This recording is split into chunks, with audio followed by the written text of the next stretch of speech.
I had a grandfather who was very useful to me, my mother's grandfather, and he was a pioneer, and he came out to Iowa with no money but youth and health and took it away from the Indians. He fought in the Black Hawk. He was a captain in the Black Hawk Wars, and he stayed there, and he bought cheap land, and he was aggressive and intelligent and so forth. And eventually, he was the richest man in the town and owned the bank and highly regarded in a huge family and a very happy life. And he had the attitude, having come out to Iowa when the land was not much more than $1 an acre, and having stayed there until that black topsoil created a modern, rich civilization and some of the best land in the world. His attitude was that in a favored life like his, when you were located in the right place, you just got a few opportunities if you lived to be about 90. And the trick in coming out well was seizing a few opportunities that were your fair share that came along when they did. And he told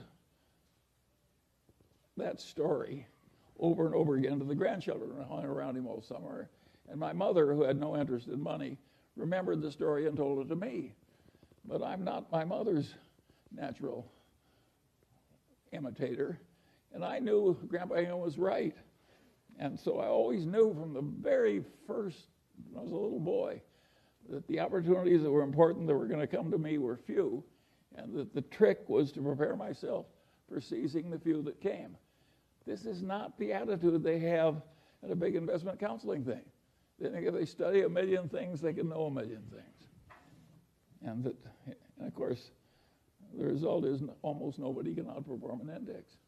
Whereas I sit here with my Daily Journal stock, my Berkshire Hathaway stock, my holdings in Lilu's Asian fund,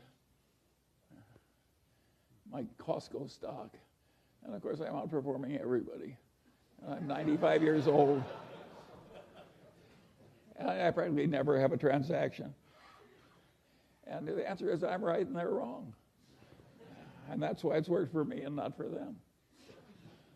And now the question is, do you want to be more like me or more like them? The idea of diversification makes sense to a point. If you don't know what you're doing and you want the standard result and not be embarrassed, well, of course, you can widely diversify.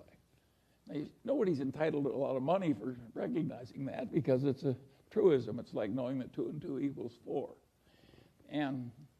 But the investment professionals think they're helping you by arranging a diversification. An idiot could diversify a portfolio, or a computer for that matter. But the whole trick of the game is to have a few times when you know that something is better than average, and invest only where you have that extra knowledge. And then if you get just a few opportunities, that's enough. And what the hell does you care? You own 3 securities and J.P. Morgan Chase owns 100. You know, what's wrong with owning a few securities? Warren always says if you lived in a growing town and you owned stock in 3 of the best enterprises in the town, isn't that diversified enough? The answer is, of course it is. They're all wonderful places. And that is too, because you like stories. Here's an apocryphal story that is very instructive. A young man comes to visit Mozart. And he says, Mozart, he says, I want to write symphonies. And Mozart says, how old are you? And the man says, I'm 23. And Mozart says, you're too young to write symphonies. And he says, but Mozart, he says, you were writing symphonies when you were 10 years old. And Mozart says, yes, but I wasn't asking other people how to do it. Now there's another Mozart story.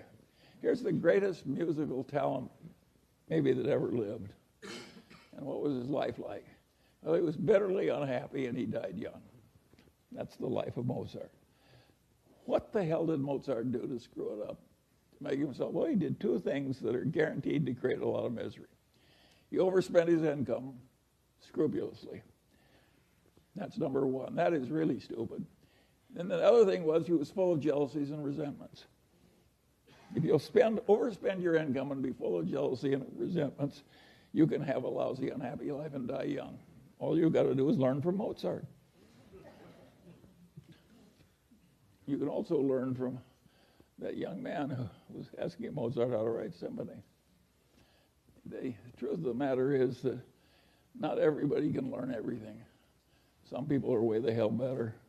And of course, no matter how hard you try, there's always some guy that achieves more, some guy or gal. And my attitude is, so what? Does any of us need to be the very top of the whole world? It's ridiculous. And another thing that people do that I regard as amazing is they build these enormous mausoleums. I think they figure they want people to walk by that mausoleum and say, gosh, I wish I were in there.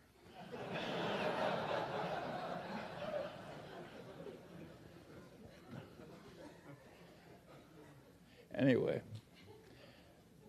you can see we've had some fun as we go along, and it's worked so well, but if you actually figure out how many decisions were made in the history of the Daily Journal Corporation or the history of Berkshire Hathaway, it wasn't very many per year that were meaningful.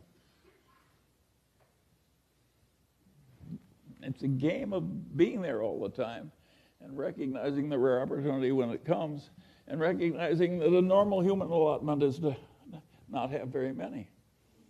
Now, there's a very confident bunch of people who sell securities who act as though they've got an endless supply of wonderful opportunities. Well, those people are the equivalent of the racetrack tout. They're not even respectable. It's not a good way to live your life, to pretend to know a lot of stuff you don't know and pretend to furnish you a lot of opportunities you're not furnishing. And my advice to you is avoid those people, but not if you're running a stock brokerage firm. You need them. But it's not the right way to make money. And this business of controlling the costs and living simply, and that was the secret. How much money? Warren and I had tiny little bits of money. We always underspent our incomes, and we invested, and if you live long enough, you end up rich. It's not very complicated. And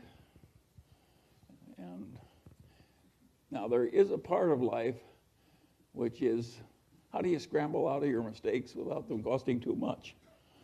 And we've done some of that too. And if you look at Berkshire Hathaway, think of its founding businesses: a doomed department store, a doomed New England textile company, and a doomed trading stamp company. Out of that came Berkshire Hathaway. Now, we handled those losing hands pretty well, and we bought into them very cheaply. But of course, the success came from changing our ways and getting into the better businesses. And it isn't that we were so good at doing things that were difficult. We were good at avoiding things that were difficult. Hello, Mr. Munger, I'm on your right. You speak about the importance of fishing in waters with ample fish. If you were starting out today, what sea would you be fishing in, other than in China, of course? Well, other than China, but if there's one good place in the world, that's more than my share. There are others, I'm sure, but it's hard for me to believe that anything could be better for the Mungers than China. Because I can't help you. I've solved my problem. You'll have to solve yours.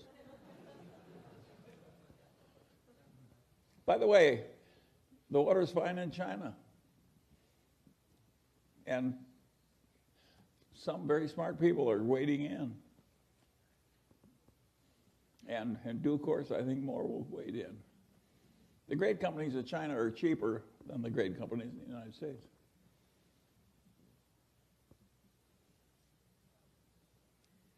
Hi, Mr. Munger.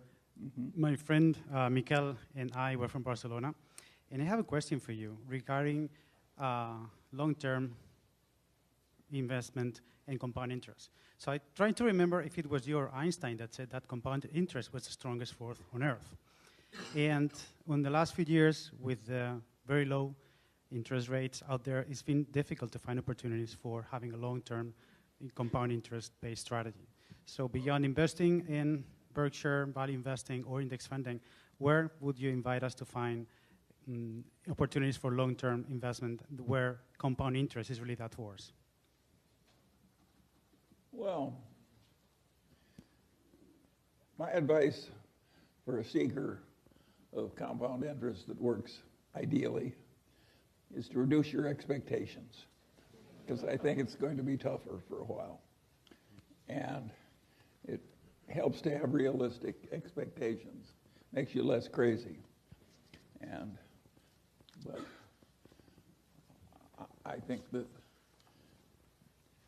they say that common stocks from the aftermath of the Great Depression, which was the worst in the English-speaking world in hundreds of years, to the present time, maybe an index has produced 10%, but that's pre-inflation. After inflation, it may be 7% or something. And the difference between 7 and 10 in terms of its consequences are just hugely dramatic over that long period of time. And if that 7 in real terms that may have been achieved starting in a perfect period through the greatest boom in history, starting now, it could well be 3% or 2% in real terms. I mean, it's not unthinkable you'd have 5% returns and 3% inflation or some ghastly consequences like that. And so the ideal way to cope with that is to say, if that happens, I can have a happy life. Because why shouldn't you be happy in spite of the fact that the civilization wasn't quite as easy as it was for my generation? And now beyond that, when it gets more difficult, how should you do it? Well, the answer is because it's going to be very difficult, you should work at it. And if all that gets you is 6% for a lifetime of work instead of 5%, you should be cheerful about it. If you want to hit it out of the park easily, you should talk to Jim Cramer.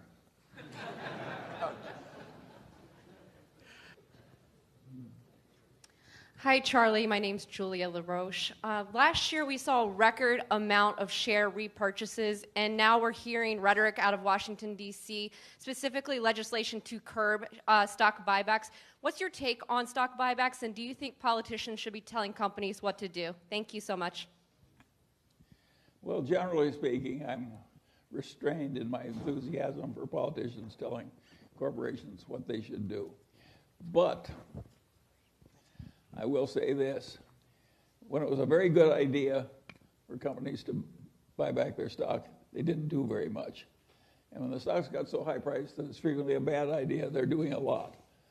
Welcome to adult life. This is the way it is. But it's questionable at the present levels whether a lot of it is smart. Was Eddie Lambert smart to buy back so much shares of Roebuck? No. And there's a lot of that kind of mistake that's been made.